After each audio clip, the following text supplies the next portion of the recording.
Bonjour, c'est Jules Lavie pour Code Source, le podcast d'actualité du Parisien. C'était il y a 50 ans, dans la nuit du 18 au 19 février 1973, en Vendée, dans le petit cimetière de l'Île-Dieu, un commando de quelques hommes s'approche du caveau de Philippe Pétain. L'ancien héros de la bataille de Verdun est enterré sur cette île où il a passé les dernières années de sa vie, emprisonné pour s'être rendu coupable d'intelligence avec l'ennemi en acceptant de collaborer avec l'occupant nazi pendant la Seconde Guerre mondiale. Ces partisans de Philippe Pétain ont le projet fou de déterrer son cercueil pour l'emmener à Verdun. Code Source retrace ce fait divers aujourd'hui avec Alexandre Arlot de l'édition de Seine-Saint-Denis du Parisien et notre invité, l'historien spécialiste de la Première Guerre mondiale, Jean-Yves Le Naour, auteur d'un livre sur le sujet chez Larousse, « On a volé le maréchal ». Le mystère de l'enlèvement du cercueil du maréchal Pétain reste entier. Les enquêteurs le reconnaissent, ils n'ont pratiquement aucune piste sérieuse. On va raconter comment on en est arrivé là avec Alexandre Arlot, journaliste à l'édition de Seine-Saint-Denis du Parisien, et notre invité, l'historien Jean-Yves Le Naour. D'abord, Jean-Yves Le Naour, rappelez-nous en quelques mots pourquoi Philippe Pétain est considéré comme le héros de Verdun pendant la Première Guerre mondiale. Pour les Français, la bataille de Verdun est sans aucun doute la plus grande bataille de la Grande Guerre. Il y a eu là 160 000 morts français. C'est tout à fait considérable. Et Pétain a été nommé à la défense de Verdun en février 1916. Fatalement, les lauriers de la victoire lui sont attribués. Et puis, vous avez aussi la majorité de l'armée française qui a combattu à Verdun. Et donc, les anciens combattants ont conservé le souvenir de Pétain comme leur chef. Et ça va beaucoup le servir ensuite dans sa popularité, notamment en 1940. Pendant la Seconde Guerre mondiale et l'occupation allemande de la France, le maréchal Pétain est le chef de l'État et il décide de collaborer avec l'ennemi. Rappelez-nous son rôle pendant cette période.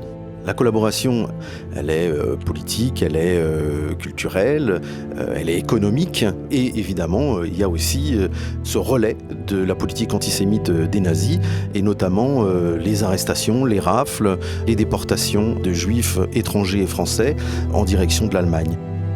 Après la libération, en août 1945, Philippe Pétain est reconnu coupable de complot contre la sûreté de l'État et intelligence avec l'ennemi. Il est condamné à mort, une peine commuée en prison à vie par le général de Gaulle, et il est envoyé dans un fort de l'Île-Dieu, en Vendée. Alexandre Arlot, décrivez-nous cette île. Alors l'Île-Dieu, c'est une île de quelques milliers d'habitants qui est située dans l'océan Atlantique, au large de la Vendée. C'est une île assez rurale qui compte quasiment plus de la moitié de son territoire couvert par des forêts ou des milieux naturels. Et au-delà de ça, c'est un lieu assez isolé par lequel on accède par un ferry dont les traversées sont réglées par les horaires des marées.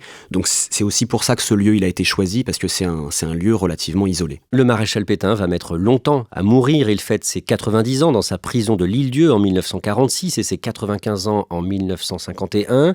Il est sénile, il perd la tête, mais ça ne l'empêche pas, Jean-Yves Le Naour, parfois d'essayer de draguer les infirmières. Oui, effectivement, il perd un peu la tête depuis 46-48 et il se croit un peu revenu au temps de la caserne, quand il faisait venir des prostituées dans la caserne d'Arras, où il était colonel avant la Première Guerre mondiale. Parfois, il se croit soldat et il va voir le directeur de sa prison, du fort de Port-Joinville, en lui demandant une permission pour retourner chez ses parents. Bon, c'est vrai, voilà, il drague un peu ses infirmières. Il dit à une infirmière qu'il a 50 ans et qu'il aimerait bien la séduire. Et évidemment, l'infirmière sait que Pétain a 95 ans. Philippe Pétain meurt le 23 juillet 1951 à l'âge de 95 ans. Il est enterré sur place à l'Île-Dieu. Et à partir de là, dans les années et les décennies qui suivent, ces rares fidèles demandent deux choses, Jean-Yves Le Naour, sa réhabilitation et le transfert de ses restes à l'ossuaire de Douaumont, près de Verdun dans la Meuse, où sont inhumés les soldats de la bataille de Verdun. Ces deux revendications n'en forment qu'une seule en réalité, car transférer les cendres de Pétain à Douaumont revient à le réhabiliter de fait. C'est pourquoi ils mettent en avant toujours ce grand combat en affirmant que telle est la volonté du maréchal qu'il avait exprimée en 1938 dans son testament. Mais derrière, évidemment, l'hommage au général de 1916 se cache en réalité la réhabilitation du maréchal de 40. À l'Élysée de 1959 à 1969, le général de Gaulle laisse croire les nostalgiques du maréchal Pétain qu'un éventuel transfert de ses cendres à Douaumont, près de Verdun, est encore possible. Alors de Gaulle a joué au chat et à la souris avec les pétainistes. Il n'a jamais eu l'intention, en réalité, de ramener le cercueil de Pétain à Verdun, même s'il a des rapports un peu ambigus vis-à-vis de la personne de Pétain. Ça a été son chef quand il était lieutenant à Arras. Et puis ensuite, vous avez le grand affrontement pendant la Seconde Guerre mondiale. Il a prononcé un discours à Verdun en mai 1966 où il dit que ah oui, ça a été un grand général pendant la Première Guerre mondiale, mais dans l'hiver de l'âge, eh bien voilà, ça a été un naufrage.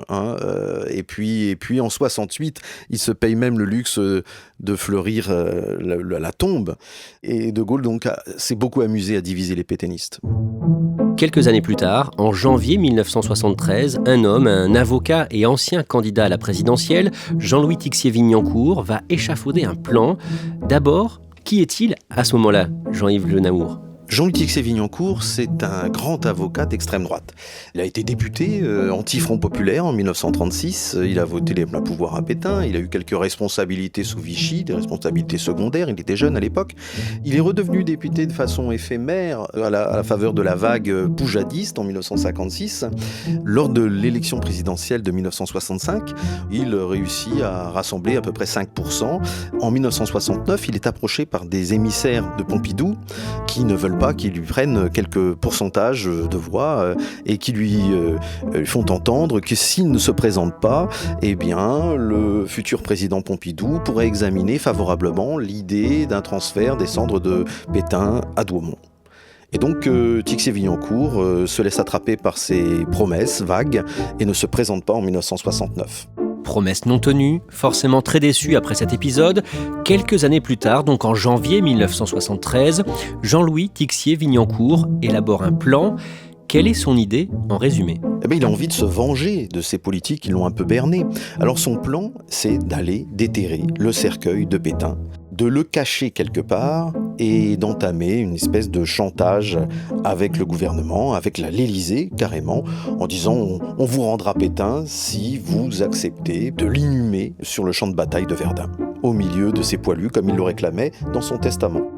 Alexandre Arlot, Jean-Louis Tixier-Vignancour recrute pour mener cette opération sur le terrain un certain Hubert Massol. Présentez-nous cet homme. Alors Hubert Massol, c'est un militant d'extrême droite. Il est né en 1937, donc il avait 3 ans quand le maréchal Pétain est arrivé au pouvoir. Et il a été élevé dans le culte du maréchal. C'est un homme qui a participé à la guerre d'Algérie, qui a ensuite cherché à s'engager en politique, et il décide de s'engager aux côtés de Jean-Louis Tixier-Vignancour. Pour une raison en particulier, c'était que dans le programme de Jean-Louis Tixier-Vignancour figurait l'exigence de la translation des cendres du maréchal Pétain à Douaumont. Jean-Yves Le Naour, physiquement, qu'est-ce qu'on sait d'Hubert Massol ? Hubert Massol, physiquement, c'est quelqu'un de baraqué, une grosse tête avec une moustache posée sur de larges épaules, un coup de taureau. C'est quelqu'un qui fait le coup de poing. Il est un ancien d'Occident pour la pureté raciale de l'Occident blanc. Donc c'est quelqu'un, qui a l'habitude des bagarres et qui va rejoindre Tixier-Vignancour dans son petit parti. Il va être le numéro 2 de ce parti, l'Alliance républicaine pour les libertés et le progrès. Jean-Louis Tixier-Vignancour va voir un marbrier, un spécialiste des pierres tombales, à Thiers, dans le Val-de-Marne, un certain Michel Dumas. Il va le voir, effectivement, on est en janvier 1973, et dans la conversation, l'avocat lui demande « Mais comment s'y prend-on pour ouvrir une pierre tombale ?» Alors, il y a tout un savoir particulier. Il dit Michel Dumas, il faut mettre des cales, puis des roules, faire glisser ainsi la pierre tombale. Et oui, mais le cercueil, s'il est endommagé, comment faire pour le sortir ? Alors, les questions paraissent un peu bizarres à Michel Dumas. Il lui demande, mais en fait, qu'est-ce que vous voulez faire ? Voilà, je voudrais exhumer un corps. D'accord, mais il y a combien de temps ? 20 ans d'inhumation. Bon, puis à un moment donné, Tixier-Villancourt avoue qu'il s'agit de Pétain et que voilà, il a besoin des services de Michel Dumas. Et Michel Dumas accepte. C'est vrai qu'il partageait les idées largement de Tixier-Villancourt, mais à la condition que la famille soit d'accord. Il demande une lettre d'acceptation de la famille de Pétain, en l'occurrence ses petits-neveux. Et Tixier-Villancourt va dire mais oui, mais bien sûr, et il lui montrera quelques jours plus tard une lettre d'acceptation de la famille, mais qui est une fausse lettre. Michel Dumas s'est fait rouler. Alexandre Arlot, toujours en janvier 1973, le vendredi 19 janvier, Jean-Louis Tixier-Villancourt vient en repérage sur l'Île-Dieu. En fait, il prend prétexte d'une affaire extrêmement banale, une affaire de poulet qui aurait franchi une clôture, pour aller plaider au tribunal de Saint-Nazaire. Et il finit, après ce prétexte, par s'éclipser pour se rendre sur l'Île-Dieu, pour aller en repérage. Donc voilà, il se rend au cimetière pour voir la disposition des lieux. Il s'intéresse aussi aux horaires de traversée du ferry. Voilà, il vient préparer un coup. Il y a donc le gros bras, Hubert Massol, le marbrier, Michel Dumas, et d'autres hommes sont recrutés. Ils seront 6 au total, 4 autres hommes, 4 anciens militaires. Parmi eux, il y a un ancien légionnaire hongrois, il y a un autre ancien légionnaire polonais, un fervent anticommuniste, qui accepte parce que voilà, il souhaite remercier la France de l'avoir accueilli. Et il y a aussi 2 autres anciens militaires français, un ancien parachutiste qui donc sera accompagné de son père pour cette mission. On en arrive au dimanche 18 février. Ce commando quitte Paris très tôt le matin et fait route vers l'Île-Dieu. Faut imaginer l'ambiance, c'est une ambiance finalement assez lourde, puisque c'est une mission qui est quand même pas banale. Il se trouve qu'ils ne se connaissent pas, ils n'ont pas spécialement envie de se connaître. On est quand même dans un complot, dans une conspiration. Moins on en sait sur ses comparses, mieux c'est. Donc l'ambiance au départ de la région parisienne est assez pesante. Et donc finalement la glace se brisera lors d'un repas. Hubert Massol demandera à Michel Dumas, le marbrier, comment il compte s'y prendre. Et Michel Dumas expliquera avec force détail comment il parviendra à extraire le cercueil du caveau. Jean-Yves Le Naour, pendant ce temps, une femme a été chargée d'acheminer une fourgonnette à l'Île-Dieu pour ramener ensuite le cercueil de Philippe Pétain. Une commerçante de l'Île-de-France, effectivement, qui s'appelle Solange Bosch, a décidé de venir sur l'Île-Dieu pour vendre des pulls, des pantalons, et elle vient avec une estafette. Bon, le problème, c'est que quand vous passez le bateau pour aller sur l'Île-Dieu, il faut consigner sa plaque numérologique, ça laisse des traces. Les membres du commando se dispersent dans le petit port de Fromentine pour prendre chacun de leur côté le bateau pour l'Île-Dieu. Ils arrivent sur place à la nuit tombée, ils rejoignent leur hôtel, l'hôtel des voyageurs. Après avoir dîné, ils montent dans leur chambre pour attendre que tout le monde dorme sur l'île. Leur camionnette pénètre dans le cimetière de l'Île-Dieu, les feux éteints, il est 2h du matin. Le commando se met alors au travail, Jean-Yves Le Naour. La première étape, c'est de casser les joints de la pierre tombale en donnant des grands coups de barre de fer. Le problème, c'est que ça crée un vacarme absolument dantesque, parce qu'on est en pleine nuit. Vous imaginez, le bruit est répercuté. D'ailleurs, il y a un chien qui se met à hurler, et puis il y a des maisons tout autour, pas très loin. Il y a même la gendarmerie à quelques centaines de mètres. Il y a une lumière qui s'allume dans une maison, donc ils se disent, mais on va jamais y arriver. Michel Dumas hésite, et là, Hubert Massol prend la barre à mine des mains de Michel Dumas et tape à grands coups, bam, bam, bam. Et puis voilà, les joints ont sauté. Et puis on va placer des espèces de barres sur lesquelles on va faire rouler cette lourde pierre tombale. Et voilà le cercueil qui apparaît, qui est en excellent état parce que c'est un très bon cercueil de chêne. Et donc là, Hubert Massol se met au garde à vous et dit cette phrase historique: « Maréchal, nous voilà ». Alexandre Arlot, que font ensuite les membres du commando ? Ensuite, il s'agit de couvrir les traces, donc c'est la raison de la présence de Michel Dumas dans ce commando. Donc on replace la pierre tombale, on rebouche le trou qui a été causé par la barre à mine, donc on utilise du papier journal issu d'un journal espagnol qui traînait dans la camionnette, on refait les joints, et avant de partir et de quitter le cimetière, on ratisse pour effacer les traces de pas. Le cercueil de chêne du maréchal Pétain est placé dans la fourgonnette.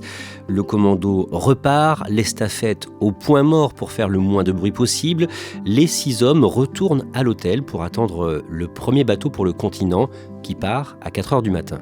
Et là, le directeur de l'hôtel, un certain monsieur Nolot, qui est un pétainiste pur jus, il sort le champagne.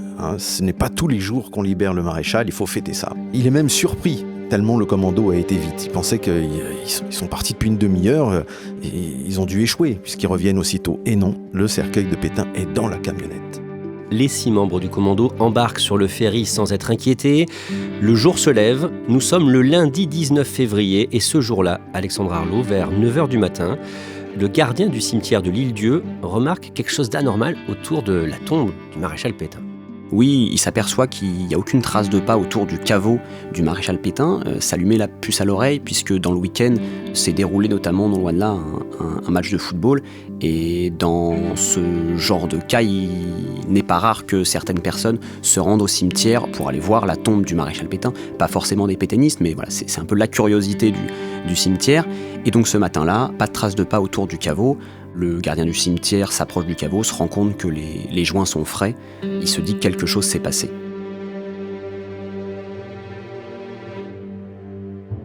Pendant ce temps, à 1 heure de route du port de Fromentin, toujours en Vendée, les 6 membres du commando se présentent dans un château à Chaland, château où ils doivent être accueillis normalement par un sympathisant de la cause, mais il y a un problème, Jean-Yves Le Naour.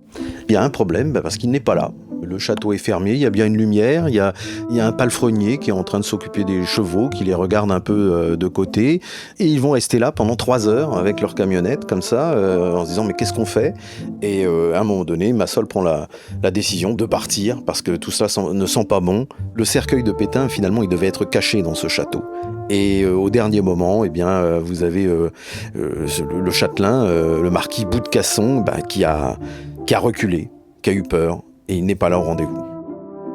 Le commando repart et sur la route en direction de Paris, Alexandre Arlot, en début d'après-midi, les membres du commando entendent un flash info à la radio. Bonjour.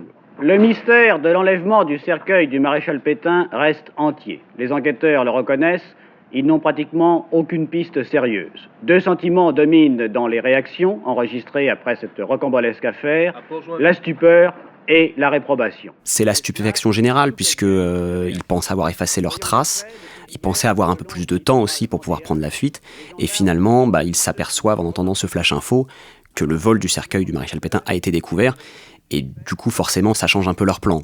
Jean-Yves Le Naour, dans l'après-midi, à Paris, le cerveau de l'opération, l'avocat Jean-Louis Tixier-Vignancourt, décide de parler à plusieurs médias. Vers 14h, Tixier-Vignancourt affirme à la presse qu'il a reçu un coup de téléphone d'un inconnu, un inconnu qui s'exprime au nom des anciens combattants, et au nom des anciens combattants, il aurait procédé à l'exhumation de la dépouille du maréchal, et il l'aurait amené à Verdun, ce qui a été fait, dit-il, et on laisse le temps maintenant au président de la République de décider de son inhumation définitive à Douaumont. Évidemment, tout ceci n'est qu'une fable, le cercueil de Pétain n'est pas à Verdun. Cet après-midi-là, il arrive à Paris dans la camionnette du commando dirigée par le gros bras Hubert Massol. Hubert Massol dépose les membres et puis il reste seul avec le cercueil. Il fait une descente des Champs-Élysées afin de rendre hommage à Pétain, une dernière descente des Champs-Élysées. Et puis il se rend au domicile de Tixier-Vignancourt, dans le 6e arrondissement, pour lui demander des instructions. Car Verdun, évidemment, c'est pas possible. La police quadrille le champ de bataille, les gendarmes sont là, les CRS, ils arrêtent toutes les voitures, ils regardent dans le coffre. Donc, c'était absolument pas possible d'aller à Verdun avec le corps de Pétain. Bonsoir, au micro Jean-Claude Bourret. Des barrages de gendarmerie fouillent les camionnettes dans la région de Douaumont. On pense en effet que ceux qui ont enlevé le cercueil du maréchal Pétain tenteront peut-être de déposer à la faveur de la nuit le cercueil à l'ossuaire de Douaumont, où reposent environ 300 000 soldats français morts pendant la bataille de Verdun en 1916. L'annonce de cette profanation a provoqué la stupéfaction. Le vol du cercueil du maréchal Pétain fait évidemment la une de l'actualité. Le cambriolage dont vient d'être victime la star de la chanson, Claude François, est totalement éclipsé. La police est mobilisée sur cette enquête. Alexandre Arlot, c'est la camionnette, l'estafette, qui permet aux enquêteurs de découvrir assez rapidement les noms de plusieurs membres du commando.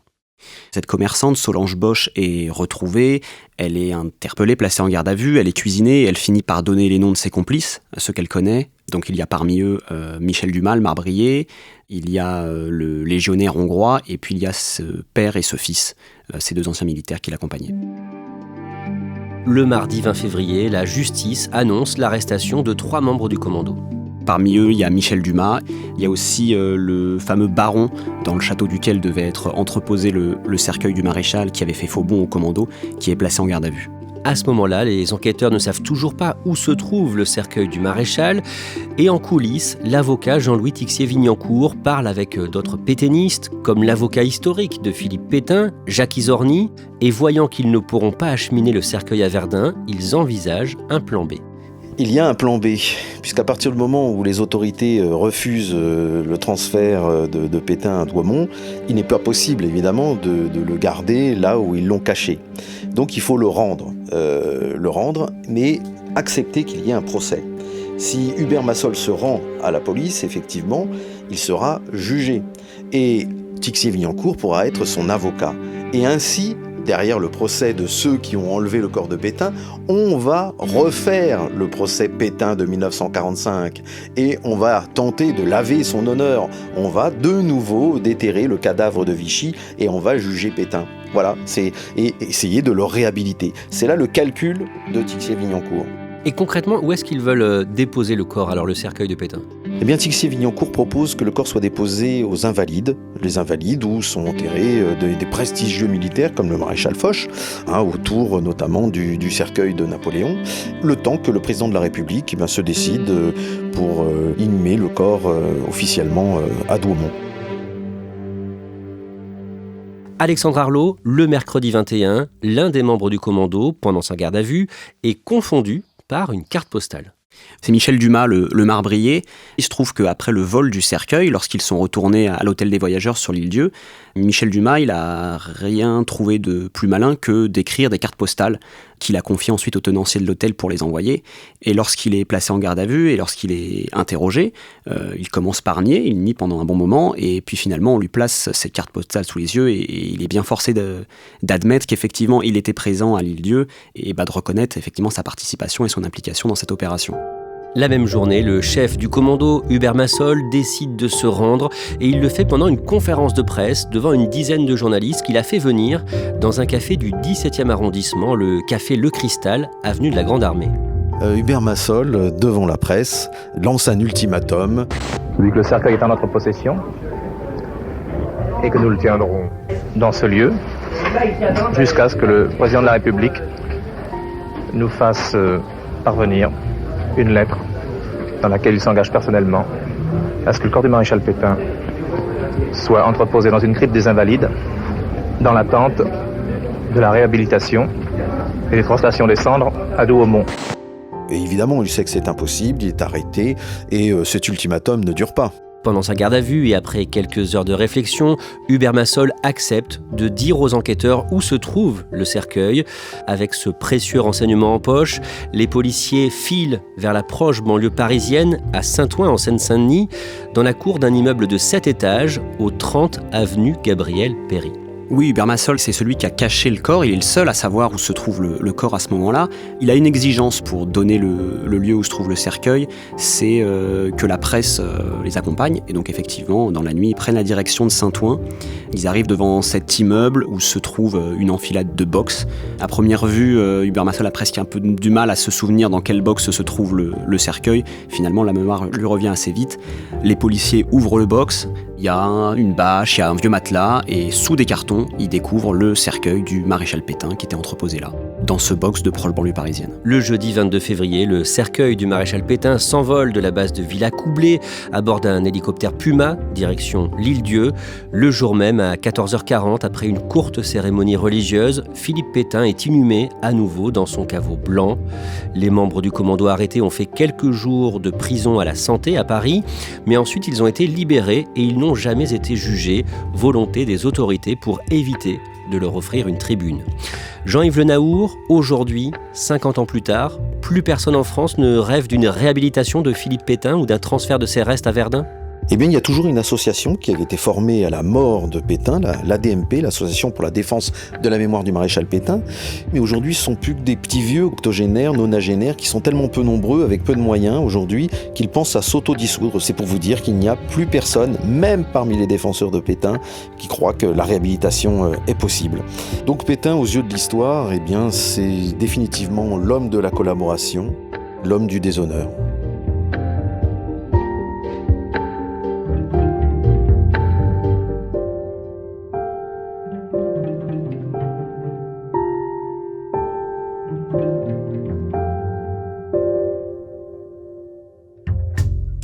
Merci à Alexandre Arlot et Jean-Yves Le Naour. Jean-Yves Le Naour, je rappelle que vous êtes historien. Votre livre sur ce sujet, publié par Larousse en 2009, est intitulé « On a volé le maréchal » avec un point d'exclamation.